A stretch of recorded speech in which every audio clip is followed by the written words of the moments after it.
Всем привет! Друзья, мне на завтрак иногда хочется более сытной еды, чтобы чувство голода не возникало как можно дольше. И этот рецепт родился спонтанно. В тот день мне захотелось в начинке видеть именно те ингредиенты, которые мы сегодня будем использовать. И знаете, пирожки получились вкусными и необычными. Вы такого точно еще не пробовали.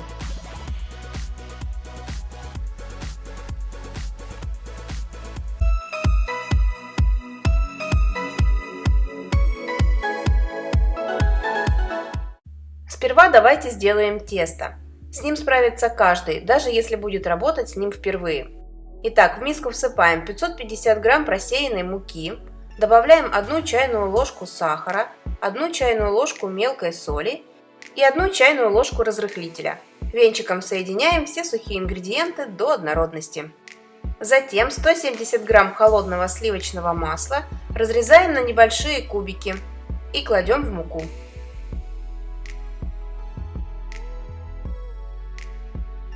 Перетираем муку с маслом в крошку. Также сливочное масло можно не нарезать на маленькие кубики, а просто натереть на крупной терке.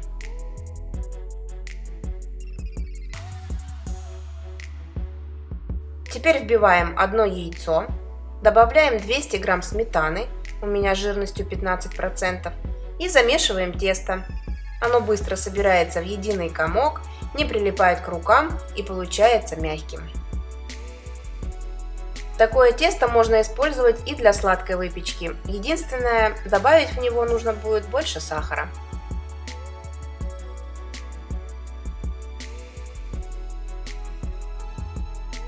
Тесто кладем в миску, заворачиваем пищевой пленкой и ставим в холодильник на 20 минут. А пока подготовим начинку. Нам понадобится сыр, картофель, лук, тушенка или любое другое консервированное мясо или даже рыба, кетчуп, соль, перец и сушеный чеснок. Сыр натираем на крупной терке. У меня моцарелла, но можно брать абсолютно любой. Сырой картофель нарезаем на очень маленькие кубики. Лук на полукольца или также на небольшие кубики. Картофель и лук пересыпаем в одну миску, добавляем соль и черный молотый перец по вкусу, а также 1 чайную ложку сушеного чеснока.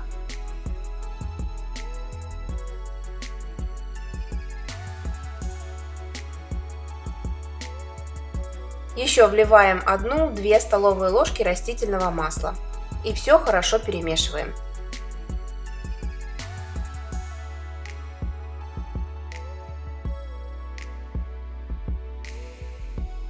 Основная начинка готова. Достаем тесто из холодильника, снимаем пищевую пленку и перекладываем его на стол. Формируем из него колбаску.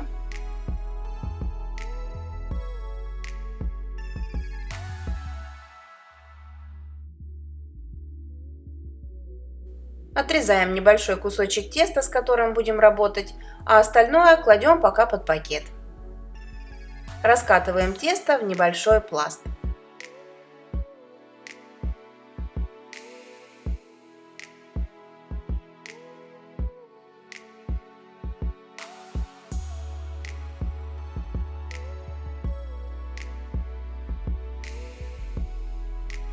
Отрезаем края, чтобы получился у нас ровный прямоугольник. Обрезки теста кладем тоже под пакет.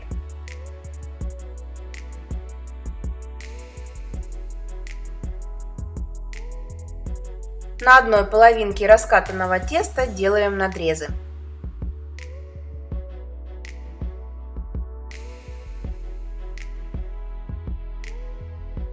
А на вторую часть кладем начинку. Картофель с луком и специями. Далее выкладываем тушенку, либо любую другую мясную или рыбную консерву. Сверху присыпаем тертым сыром.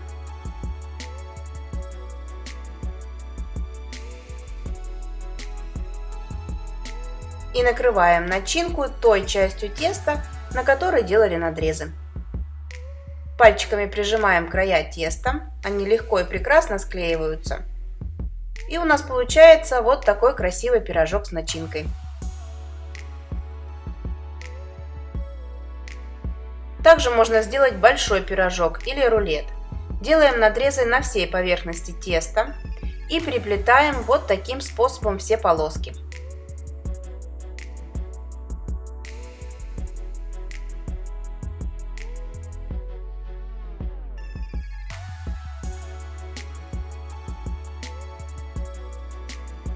Откладываем эту часть теста в сторону. Берем точно такой же по размеру кусочек теста, но без надрезов.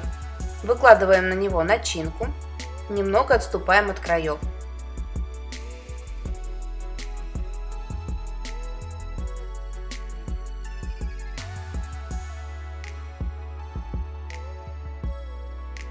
А затем сверху накрываем все тестом с надрезами. Пальчиками фиксируем тесто.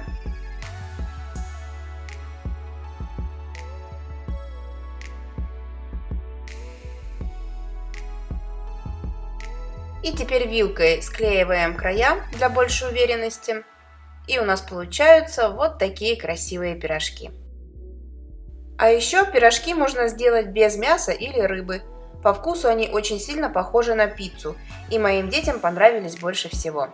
Раскатываем тесто в маленький круг, промазываем его кетчупом, выкладываем картошку с луком и сыр. Накрываем начинку второй частью теста. Придаем пирожку форму вареника, защипываем края и в центре делаем крестообразный надрез.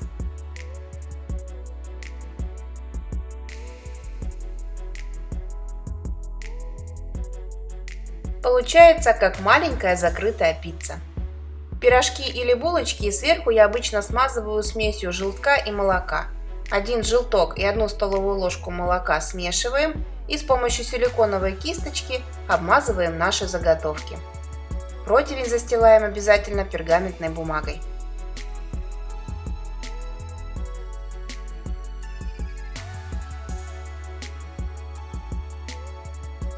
Отправляем нашу красоту выпекаться в заранее разогретую до 180 градусов духовку на 35 минут. Пирожки готовы. Я начинки не жалела, клала ее много, и она у меня немного вытекла. Но ничего страшного, на вкус это никак не повлияло. Их можно есть как в теплом виде, так и в холодном. Храним пирожки в пакете или закрытом контейнере в холодильнике 3-4 дня. Результатом я осталась довольна, тесто получилось мягкое и нежное. Начинки в пирожках много, так что пробуйте приготовить сами, делитесь рецептом с друзьями, а я желаю вам вкусного и удачного дня. С любовью, Евгения и кулинарный канал «Это просто».